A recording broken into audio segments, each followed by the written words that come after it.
Bonjour et bienvenue dans l'émission Paroles de femmes. Nous sommes avec notre invitée Audrey Mac. Bonjour Audrey. Bonjour. Toujours en forme? Allô. Ouais, toujours en forme? Ah ben oui. Ah bah oui. Quelle question, Annabelle. Bien entendu. Donc tu nous partages depuis le début de la semaine ton témoignage de guérison, la guérison d'un cancer des os, parce que comme on l'a dit, t'en parles régulièrement, mais c'est rare que tu aies l'occasion de pouvoir vraiment tout raconter de A à Z. Oui. Et puis aujourd'hui, on va aborder le thème de l'incrédulité. Comment se protéger de l'incrédulité? Parce qu'on a vu que la joie a été une clé que le Saint-Esprit t'a donnée, aussi la conviction, l'assurance de savoir que tu avais été guéri et puis pouvoir agir en fonction de ça. Et une des troisièmes clés que le Saint-Esprit t'a donnée, c'était te protéger de l'incrédulité. Ça faisait partie de la stratégie. Oui, mais en fin de compte, quand il m'a dit ce qu'il m'a dit, il m'a pas dit c'est pour te protéger. Ouais. Il m'a dit en fin de compte, d'abord la joie du Seigneur est ta force. Et après il m'a dit ne dis à personne que tu as le cancer. Ça m'a choquée parce que la plupart des gens, quand on apprend quelque chose comme ça, on fait une chaîne de prière. On veut tout de suite faire une chaîne de prière, on veut tout de suite dire à tout le monde. Et là, il m'a dit ne dis à personne. Et j'ai pas vraiment compris à ce moment-là pourquoi il m'a dit de faire cela. Et c'est plus tard que j'ai compris, en fin de compte, qu'il me protégeait de l'incrédulité des autres et peut-être possiblement de ma propre incrédulité quelque part. Parce qu'il m'a dit, ne dis à personne, seulement à 5 personnes. Et c'est intéressant parce que le nombre 5, c'est en fin de compte dans la Bible, c'est le nom pour la grâce, c'est le symbole de la grâce. Il me dit seulement à 5 personnes, et 5 personnes qui ont la foi ou qui croient comme toi. Et il me dit, et ne leur demande pas de prier pour toi, mais dis-leur de se réjouir et de me remercier, et à chaque fois qu'ils pensent à toi, de dire merci Seigneur pour avoir guéri Audrey. C'était vraiment ce que le Saint-Esprit m'a dit de faire. Et à l'époque, j'ai pas vraiment compris trop le pourquoi, mais c'est plus tard que j'ai compris qu'est-ce qu'il faisait. Comme on voit par exemple parce que Jésus dit, l'esprit veut, mais la chair est faible. Parce que qu'est-ce qu'il avait fait en fin de compte? Il m'avait protégé de moi-même, comme l'ange Gabriel avait protégé Zacharie de lui-même. Vous vous rappelez quand Zacharie, quand il lui a dit ta femme Élisabeth va être enceinte, il lui a dit mais comment c'est possible? Il a en fin de compte parlé de l'incrédulité, il dit c'est pas possible. Mais Zacharie c'est un homme de Dieu qui connaissait le Torah, qui connaissait les paroles de Dieu par cœur. Et il a dit mais c'est pas possible. Il connaissait Abraham. Il a dit c'est pas possible. Et l'ange Gabriel a dû lui fermer la bouche en fin de compte, le rendre muet. Pourquoi? C'était pas parce que Dieu était en colère, mais c'était vraiment pour le protéger, parce que si Zacharie allait dire quelque chose contre la parole de Dieu, eh ben ça allait annuler le miracle. Et quand Dieu m'a dit ne dis à personne, pourquoi? Parce que il y a des jours en fin de compte. Après, parce que à partir du moment où j'ai su que j'avais le cancer jusqu'au jour où j'ai eu, le docteur, l'oncologue a dit il n'y a plus rien dans votre corps, ça s'est passé 9 mois. Quand même. Et oui, pendant 9 mois. Et ben il y a des jours où j'étais super forte, où j'avais la pêche, mais il y avait des jours où je me sentais un peu plus vulnérable, où j'avais de la douleur, où tu vois, où j'étais fatiguée. Et quand tu es fatiguée, tu es plus vulnérable à dire des choses, tu vois. Et donc en fin de compte, parce que personne ne savait, ma famille ne savait pas, tous mes amis ne savaient pas, sauf ces 5 personnes qui, je savais. Personne te traitait comme une malade. Personne ne me traitait comme une malade et personne me disait « Oh Audrey, comment vas-tu aujourd'hui, ma pauvre Audrey ?» Personne m'a dit « Comment te sens-tu aujourd'hui ?» Donc je n'étais pas tentée de dire… De te plaindre. De me plaindre ou de me dire « Oh, je me sens pas bien » et personne ne parlait incrédulité, mort, maladie sur mon sort. Voilà. Donc, t'étais vraiment dans une T'étais bulle protégée, de vie, c'est ça.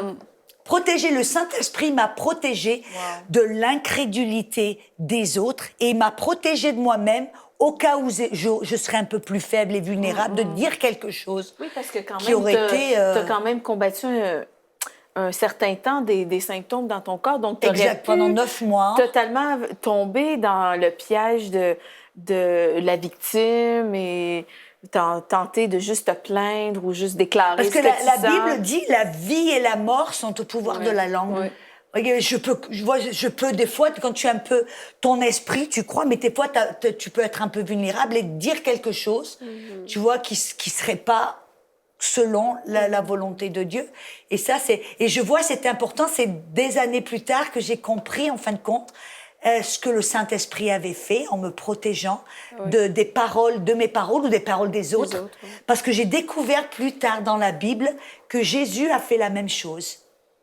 Vous vous rappelez dans Marc 8 qu'il ait demandé aux gens de sortir de la chambre.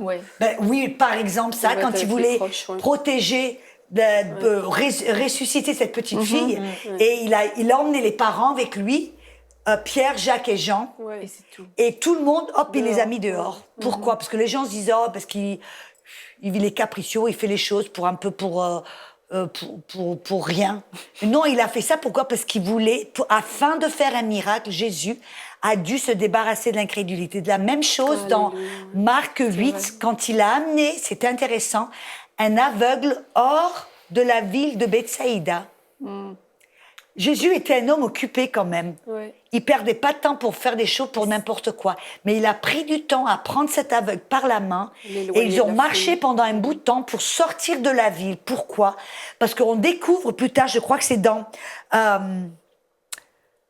Luc 1, 20, que dans Luc 21, Jésus a prononcé un jour, il a dit « Malheur à toi, Chorazin, malheur à toi, Bethsaïda, car si les miracles qui avaient été faits parmi vous avaient été faits dans Sodome et Gomorrhe, ils se seraient repentis et couverts de sang. » Pourquoi en fin de compte, qu'est-ce que Jésus nous révèle? Que la ville de Bethsaïda était pleine d'incrédulité. Les gens ont vu des miracles, mais ne croyaient pas. Et était plein d'incrédulité.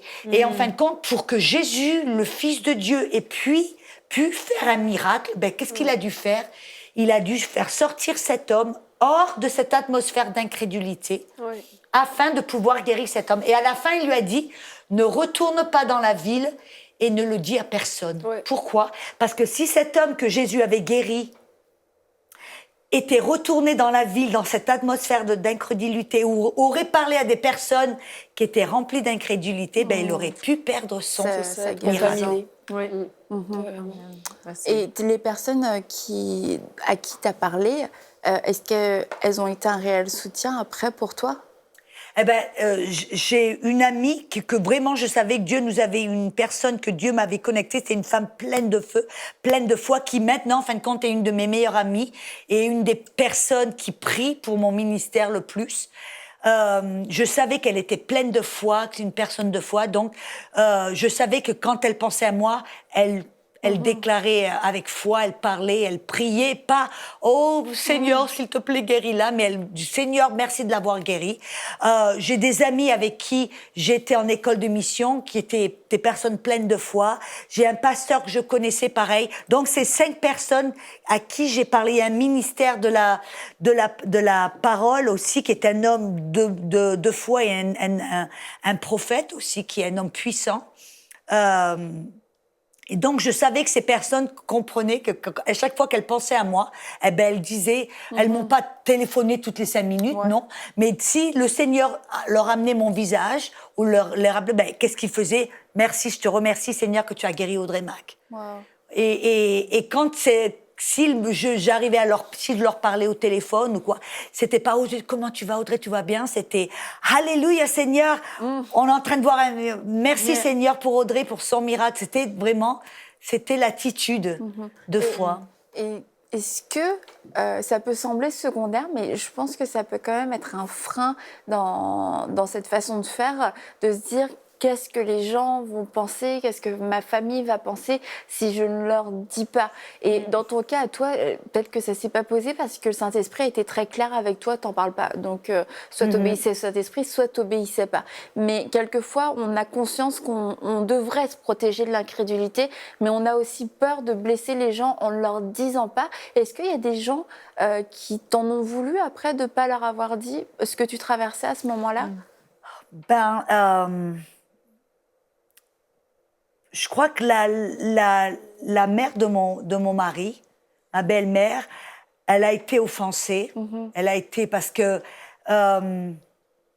c'est une femme, une très bonne femme. Elle est bien, mais elle n'a pas cette révélation vraiment. Son concept, c'est comme tu disais Anne avant, son concept de prier, c'est pleurnicher, supplier, demander à Dieu de faire quelque chose. Donc je savais que c'était pas malicieux mais je savais que si elle le savait, sa manière de prier ou sa manière d'aborder les choses, ce serait une entrave.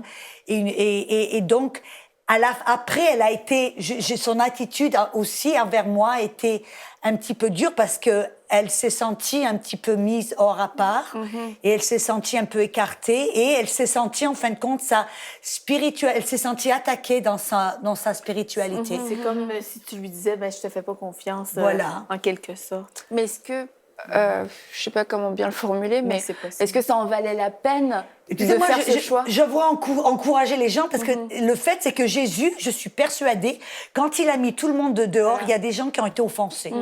Mais je vais vous dire, si c'est votre vie et c'est une question de vie, de mort, qu'est-ce qui est le plus important? Si des gens ils s'offensent, c'est entre eux et Dieu va leur parler et ne soyez pas, parce que on est dans une société où on doit être politiquement correct, personne ne doit offenser, mais moi je vois Jésus dans le ministère de Jésus, des fois, toujours tout le monde. quand il a dit, quand il a dit à moins que vous buviez mon sang et mangez mon corps, la plupart, ils ont tous parti. Il n'a pas été derrière en disant attendez, je vais vous expliquer, je vais me justifier. Non, il a dit s'ils sont offensés, c'est leur problème. Et en fin de compte, je veux dire, il y a des gens, je me rappelle une fois, ma belle-sœur, quand elle est morte du cancer, avant, on a prié pour elle, et ça c'est aussi un autre problème, elle m'avait dit, Audrey, si je meurs, tu me ressuscites. Elle est morte. Après, on était à l'hôpital, et tout d'un coup, ça m'est revenu.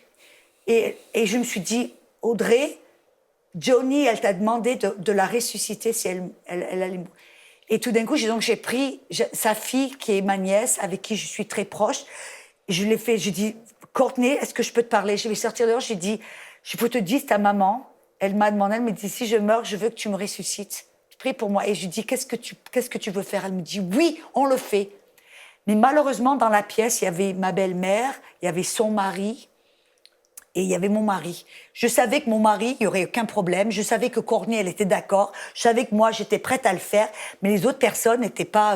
surtout parce qu'ils commençaient à parler déjà. Ils parlaient, elle était morte. Donc, ils étaient là dans la salle en train de parler de funérailles, d'enterrement et tout ça. Et je savais que ça serait une... C'est pas bon. Et donc, j'ai dit à Courtney, si on le fait, il va falloir que ta grand-mère et ton père sortent de là. Je suis désolée.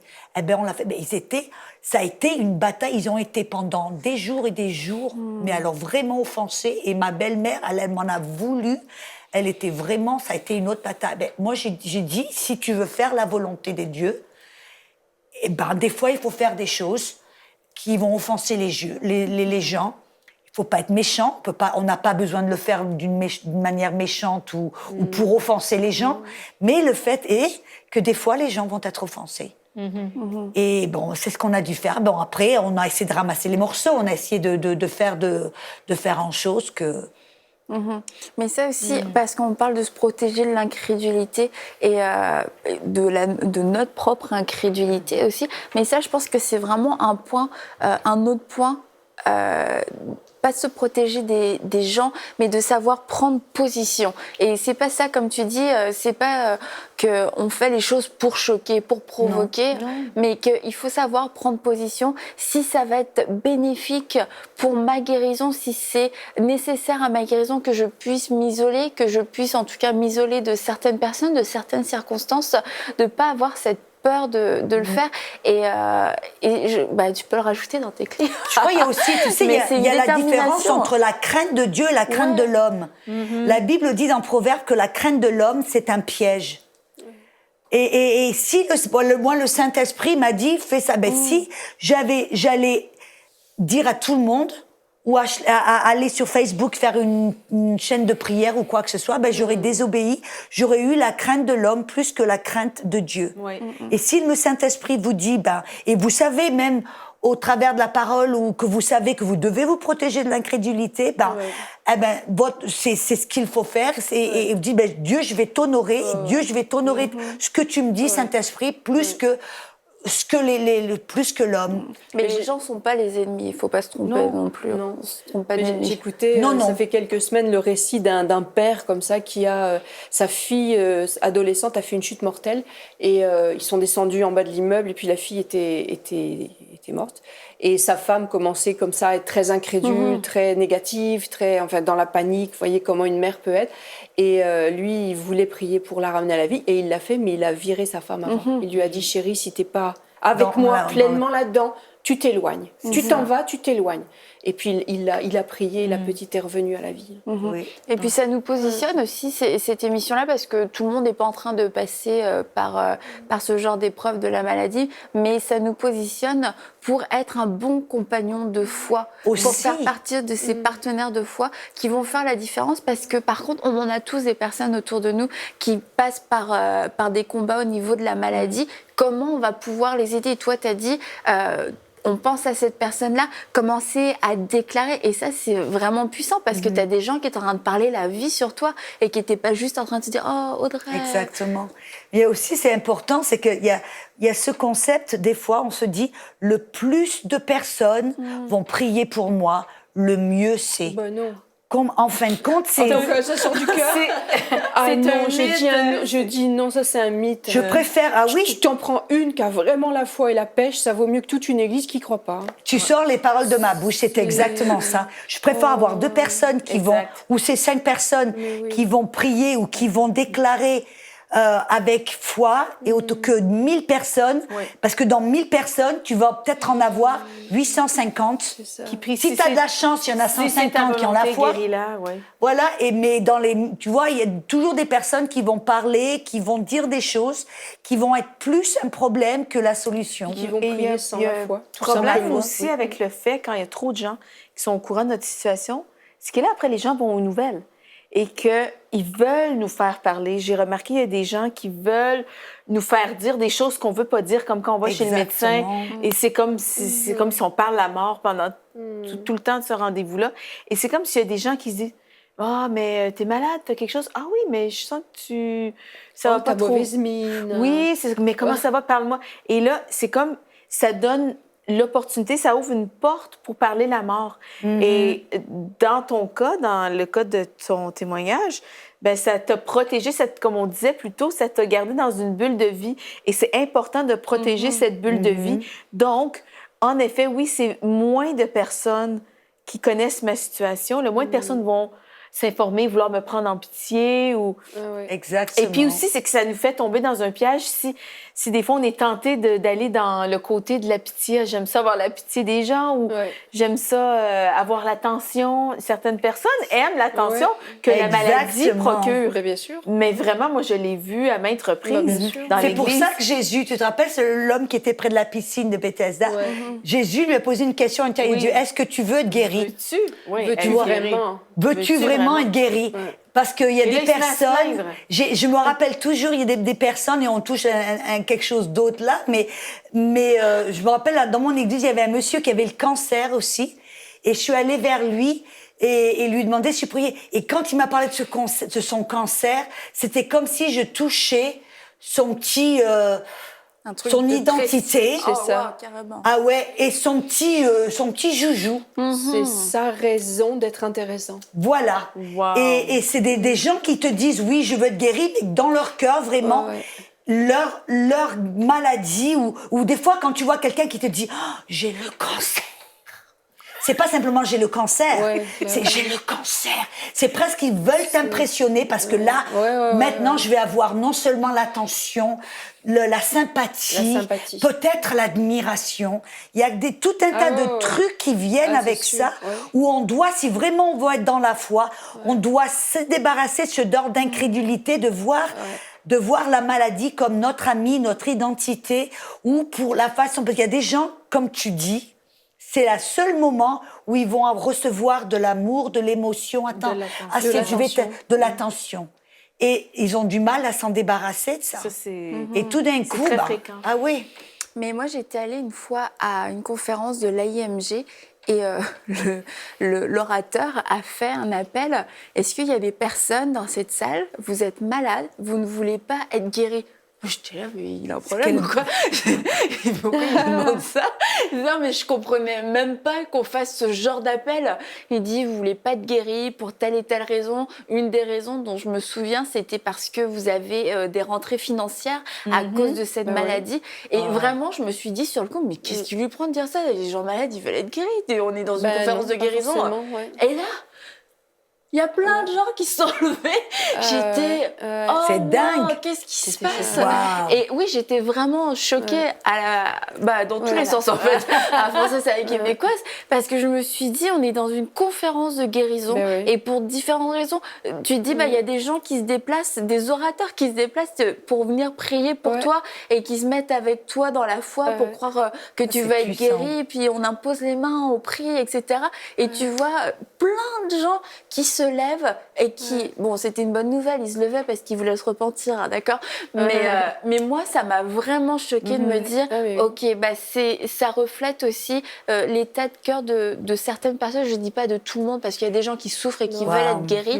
Mais ça existe. Après, on remet en cause facilement la guérison divine. Oh, mais il n'a pas été guéri. Je suis allée à une conférence de guérison, on a imposé les mains, il n'a pas été guéri, il n'a pas été guéri, il n'a pas été guéri. Et puis, en fait, la personne ne veut pas être guérie. Et tu te dis, parce que des fois, ça impliquerait, j'aurais plus ma pension, je devrais retourner sur le marché du travail. Mais je pense que je l'ai déjà raconté. Jonathan, ça fait quelques années, il avait prié pour une aveugle qui avait été guérie. C'est-à-dire que ça avait pris 3 semaines pour qu'elle retrouve complètement la vue. Et elle était vraiment fâchée parce qu'elle avait une aide qui était une femme qui était payée à plein temps pour être avec elle. L'aveugle, elle avait peut-être 35 ans. Puis elle a vu une personne qui était par la sécurité sociale, qui était envoyée, ou par je ne sais pas quoi, l'assistance publique, pour l'aider, pour l'assister dans tous ses besoins. Puis en fait, au bout de 3 semaines, elle a complètement recouvré la vue. Et donc la dame qui l'accompagnait a vu tout ça, donc elle a fait un rapport. Donc, elle a perdu cette personne qui la servait, qui faisait son ménage, ses courses, qui faisait tout. Elle a perdu sa pension. Enfin, il y avait une menace là-dedans. Et elle était fâchée d'avoir été guérie. Elle était contrariée, fâchée. Et du coup, qu'est-ce qui est arrivé? Eh bien, quelques semaines après, elle est retombée aveugle. Exactement. Et ça m'a marqué. Et après, les gens disent Dieu ne m'a pas guéri. Les gens vont accuser au lieu de dire, elle a recouvré la vue pendant, je sais pas, peut-être 2-3 mois. Elle a été vraiment... comme vous et après, moi. Elle est retombée. Et après, elle est retombée. Parce que non seulement elle ne rendait pas gloire à Dieu, mais en plus, elle était fâchée qu'on ait prié pour elle pour qu'elle soit guérie. Moi, ça m'est arrivé en Roumanie. Il y a des années de ça. On est en Roumanie et j'avais prié pour un tout petit garçon la maman le portait, il était paralysé, il ne pouvait pas marcher. Il devait avoir peut-être 2-3 ans. Il ne pouvait pas marcher. Et en fin de compte, ce petit garçon avait un démon. J'avais prié, chassé ce démon. Et j'ai prié pour lui. Et après, je l'ai pris, il commençait à marcher. Oh, j'étais tellement contente. Mais la maman s'est mise en colère. Et après, au travers d'un elle s'est mise en colère parce qu'elle m'a dit, mais je vais perdre maintenant mon indemnité. Voilà. Comment on va vivre? On va perdre notre indemnité. Wow. Ça m'avait vraiment bouleversée. Vraiment, c'est dingue. Mais ça paraît que c'est que la Bible dit que le chagrin ne suit pas la bénédiction, il ne fait suivre la bénédiction le chagrin. Exactement. Donc je me dis, si Dieu fait le miracle de la guérison, mais le reste va suivre. Mais là, on touche une autre sorte d'incrédulité, parce qu'on parlait de l'incrédulité pour se protéger de tout ce qui vient, mais en tant que si on a de la maladie dans le corps, d'être guéri aussi, d'être délivré de cette incrédulité, que en dehors de la maladie, j'ai une identité, j'ai un avenir, j'ai une espérance et j'ai une provision, et de pouvoir en sortir, et que au-delà de ce que je pense, c'est la volonté parfaite de Dieu que je sois guérie, et de ne pas le vouloir, c'est d'aller contre la volonté de Dieu. Moi, je trouve que les gens ne doivent pas se limiter aussi, parce que, exemple, OK, peut-être vous allez perdre votre indemnité ou quoi, mais Dieu va travailler quelle il est capable innovation. De te guérir, il est capable de Dieu est bien plus grand que ça. Si Dieu t'a guéri, Dieu, il est capable de pourvoir à tous tes besoins. Ben Quelle voilà. belle vie ça va être de pouvoir avoir ton identité, un boulot que tu aimes, faire quelque chose, de sortir tout ça. Mais ça demande forfait. une réadaptation et c'est sûr Voilà. que ça peut faire peur à Et certains. c'est un autre genre d'incrédulité, Voilà. en C'est fin ça. de compte. En fait, c'est même pas de l'incrédulité, c'est du refus. Tu refuses d'être béni quelque part. Si tu... Ben, parce que tu limites Dieu en te disant, ben oui, Dieu a pu me guérir, mais est-ce que Dieu va pouvoir à mes besoins? Assumer le reste, Assumer c'est le ça, reste, c'est- ouais. C'est c'est comme ça. on t'offre une grosse voiture, bah merci pour C'est les bien frais, beau de quoi. m'offrir un voyage, mais qui va me payer le sandwich à l'aéroport? Exactement. Mais Dieu paye le voyage et le sandwich à l'aéroport. Parce que Exactement. comme tu l'as dit, Mathilde, la bénédiction qui enrichit, donc la Oui, bénédiction c'est qui ça, nous guérit, merci. n'est suivie d'aucun chagrin. Ouais. Et vraiment, Audrey, bah, ça a pris une autre tournure finalement, cette émission-là. Et je crois qu'on a touché des bons Oui, on a points. touché Tu peux des points prier. qu'il faut- Est-ce que ouais. tu peux, on va prier pour ces personnes qui étaient dans ce combat-là finalement. Eh ben, tu vois, je crois que ce serait intéressant de prier pour les personnes qui ne veulent pas être guéries, comme tu as parlé, comme tu as dit, et que si elles sont disposées à pouvoir ouvrir leur cœur et que Dieu change leur cœur, pouvoir commencer à ouvrir leur cœur pour changer et permettre à Dieu de guérir leur cœur, guérir leur porte-monnaie, guérir leur vie. Puis de mettre en Amen. pleine lumière aussi s'il y a des gens qui inconsciemment trouvent leur identité dans leur mal. Oui. Je pense qu'il C'est faut, bien, faut, oui. faut qu'il y ait un aveuglement qui tombe là, puis qu'ils comprennent que c'est ça le problème. Alléluia. Amen. Alléluia. Seigneur, je te remercie pour toute personne là.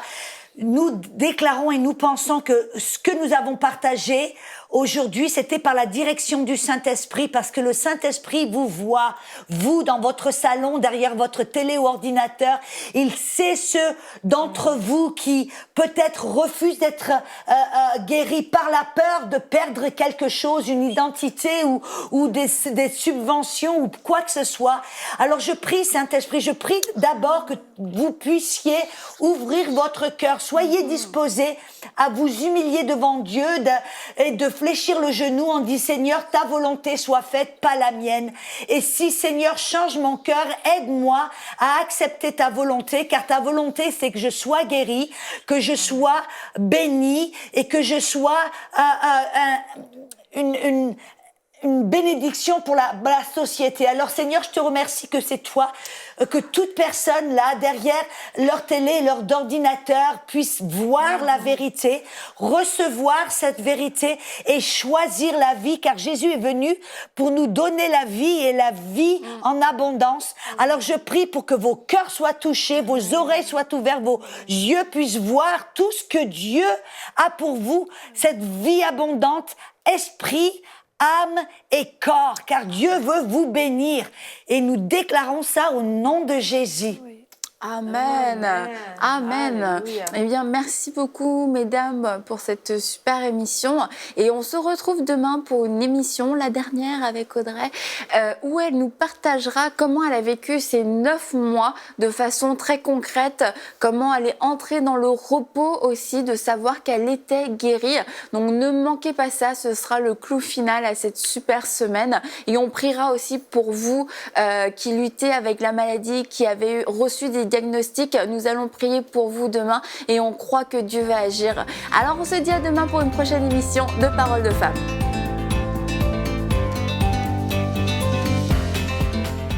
Retrouvez toutes les émissions de Paroles de Femmes en intégralité sur www.emcitv.com. Cette émission est rendue possible grâce au précieux soutien des partenaires d'Enseigne-moi Canal International. Retrouvez tous nos programmes sur emcitv.com.